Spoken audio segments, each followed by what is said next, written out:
Fique por dentro. Entrevista. E nós já estamos aqui com o nosso entrevistado de hoje, o doutor Leôncio Queiroz Neto. Tudo bom? Seja bem-vindo. Bom dia, Renata.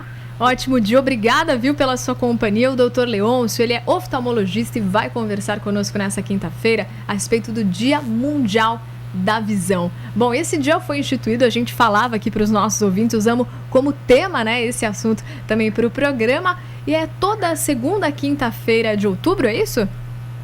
É a segunda quinta-feira de outubro, dia 10, é o Dia Mundial da Visão, né? Esse é uma comemoração que a gente tem para uma valorização e uma conscientização dos problemas e das deficiências visuais. Certo, é muito importante mesmo ter isso, até porque, como a gente até falava aqui com os nossos ouvintes, muitos casos de cegueira, por exemplo, acontecem não por causas naturais, mas às vezes por falta de tratamento, né? Sem dúvida, Renata. Hoje, um dos grandes problemas, segundo a Organização Mundial de Saúde, é a conscientização, a falta de usar óculos, né? Nós sabemos que um número muito grande da população brasileira e mundial não utiliza o óculos, não busca o oftalmologista.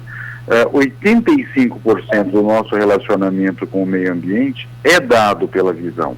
E nós precisamos que as crianças comecem a usar óculos desde cedo, para estimular a visão, para trabalhar a visão e vir ter uma boa acuidade visual por toda a vida. Certo, é muito importante mesmo esse cuidado para evitar aí uma possível cegueira, mas há causas também naturais da cegueira?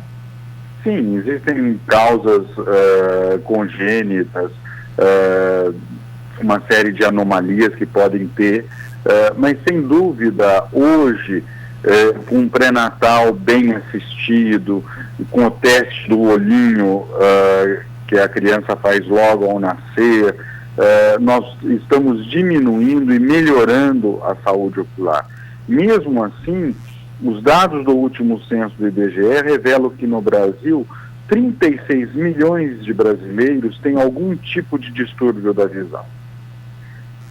Ou seja, um número que é alarmante mesmo, né? Assim, a tendência é que isso melhore com esses programas de conscientização da população, com um dia especializado para falar sobre isso, mas é um número muito grande, né? Sem dúvida, Renata, é o que nós esperamos quando temos essas datas comemorativas, é a conscientização para que toda a população valorize e busque o cuidados e assistência para as ciências da visão. E falando em conscientização, então, para aqueles ouvintes que nos acompanham, qual que você diria, doutor, que é um tempo bom, tempo para as pessoas irem para o oftalmo? E que média, assim, que proporção, de quantas vezes ao ano? Em média, eu acho que a gente tem que levar, primeiramente, os filhos ao oftalmologista.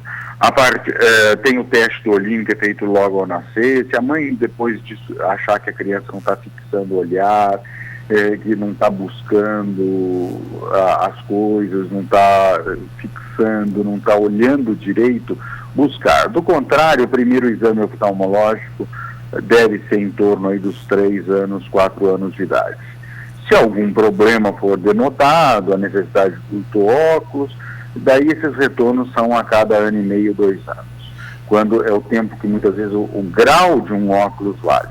Após os 40 anos de idade, isso tem que ser, que é quando começa a vista cansada, o problema do braço curto, a dificuldade de enxergar de perto ou meia distância, isso precisa daí mudar um pouco.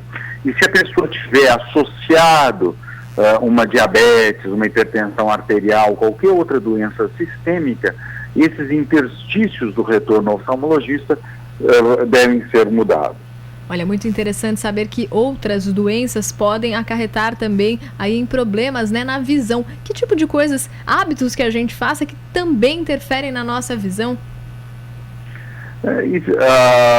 A hipertensão arterial, o hábito de muitas vezes você fazer uso de sal à mesa, ou saleiro, também pode trazer a catarata mais precocemente.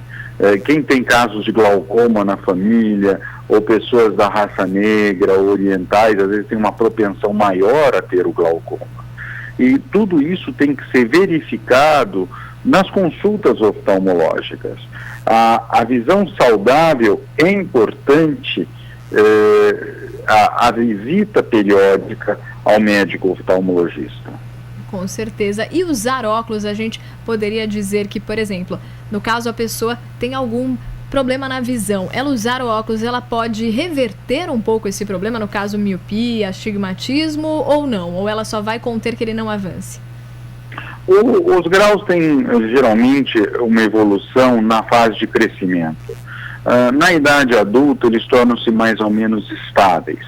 Tanto que hoje nós temos grandes avanços, tanto na parte da correção óptica, com qualidade de óculos multifocais, lentes asféricas, como também temos as cirurgias para eliminação do uso do óculos. Com toda a tecnologia, também de asfericidade corneana, de correção do astigmatismo, da hipermetropia, da miopia e até mesmo da presbiopia. Olha, muito interessante. Tem gente que tem receio de fazer a cirurgia, né? Mas a cirurgia normalmente é feita a laser e ela é muito segura, né, doutora? Sim, mas quem tem receio da cirurgia, resta-lhe o óculos. A busca é sempre de uma boa acuidade visual. Com certeza. E no caso da cirurgia, por exemplo, a gente pode ter aí uma média de casos com sucesso?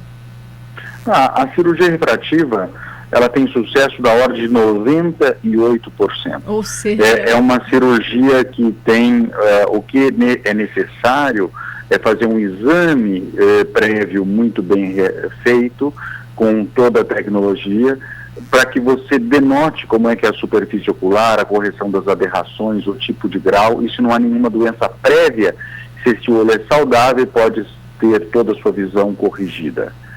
Perfeito. E olha, 98% de casos de sucesso. Isso pode animar aí muita gente que talvez esteja com um problema de visão e às vezes não tenha disciplina até para usar o óculos, né? Porque precisa se adaptar, tem que ser uma extensão do nosso corpo, né? O óculos. Sem dúvida, é um acessório do corpo e da alma. E olha, eu digo isso pra mim mesma, viu, doutor? Porque eu comecei aqui o programa também contando que eu tenho aí dificuldade para enxergar de longe, mas meu óculos fica um pouco mais na estante do que no rosto, que o senhor iria me dar uma bronca hoje aqui. Mas tem que usar mesmo, né? Começando com isso aí para reverter e não agravar o problema. Bom, voltando na questão de agravar o problema, muitas pessoas dizem, por exemplo, que ler no sol, ficar com aquele livro, né, com a folha branca e refletindo o sol pode prejudicar a visão. Então, para terminar a nossa entrevista, eu gostaria que o senhor passasse dicas para que a gente não prejudique a nossa visão e comece a adotar aí hábitos mais saudáveis para que a gente tenha uma visão aí melhor para o nosso futuro. Nós que vivemos num país com alta carga solar, num país tropical, em que a gente tem grande, principalmente agora que estamos na primavera e logo mais ainda já no verão, né? Nós temos que pensar na proteção da radiação ultravioleta.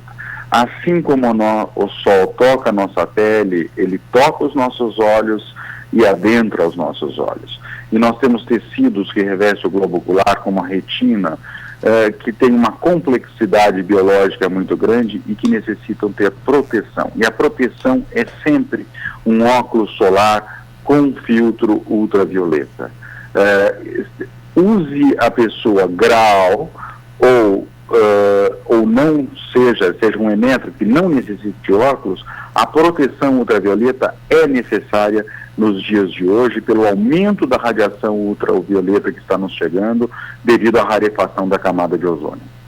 Esse daqui foi o doutor Leôncio Queiroz Neto, ele que é oftalmologista e conversou conosco hoje nesse Dia Mundial da Visão. Muito obrigada, doutor, pelas suas dicas, pelo esclarecimento e que a população realmente se conscientize, né? Comece por nós também, passando o exemplo também para os nossos filhos da importância de sempre cuidar da visão, sempre levar o oftalmo com uma frequência, né? Para que justamente evite aí problemas que a gente poderia não ter se a gente cuidasse um pouquinho mais disso, que é tão importante, como o senhor nos disse, bem no comecinho, ó, de 80% a 85% da percepção que a gente tem no mundo parte dos nossos olhos, né? Renata, muito obrigado a você e toda a equipe da Rádio Transmundial por ter valorizado a nossa visão nesse nosso dia. Agradeço a você e também em nome da Fundação Abiótica. Nós agradecemos também, te esperamos numa próxima. Até!